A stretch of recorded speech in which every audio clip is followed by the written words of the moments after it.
I love this last example because it actually looks at the same problem two different ways. So here's the first part of the example. There are 20 candidates that we're looking at. In this first part, we're going to look at splitting up the 20 candidates up into different positions in a math club.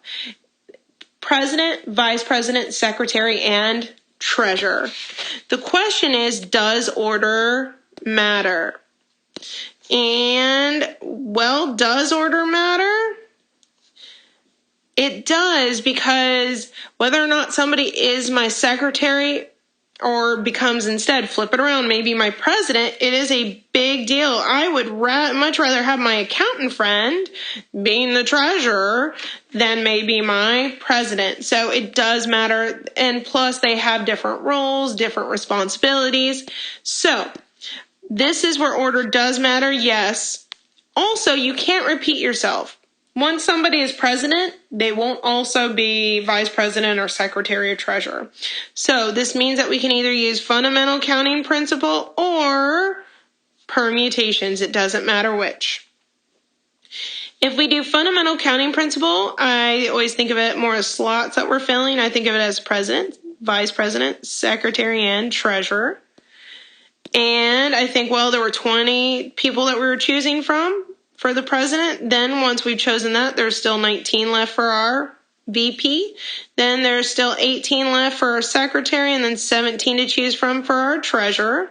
Or if you decide to use the permutations, you would say, well, I've got 20 candidates, and of the 20, I'm filling in 1, 2, 3, 4 positions.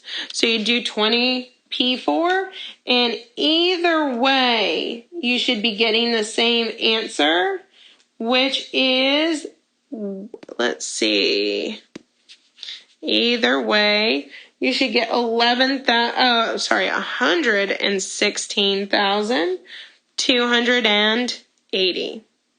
That's how many different possibilities there are, either way that you do this.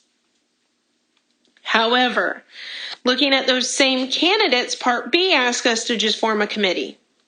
So here's the thing, if you're forming a committee, it doesn't matter if you're chosen first for the committee or last for the committee, you're still on the committee, and you still have the same ranking as everyone else on the committee. So in this next one, does order matter? Nope. It doesn't matter if I got selected first, last, I am still on that committee, like it or not. So this one is, because I use no, is definitely going to be combinations.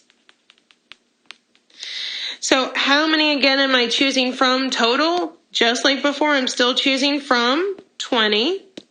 Now of those 20, how many am I going to use to form my committee? Just like before, I'm only choosing 4. So this time the only difference would be I'm doing the 20 and the 4, but I'd be doing a C in the middle.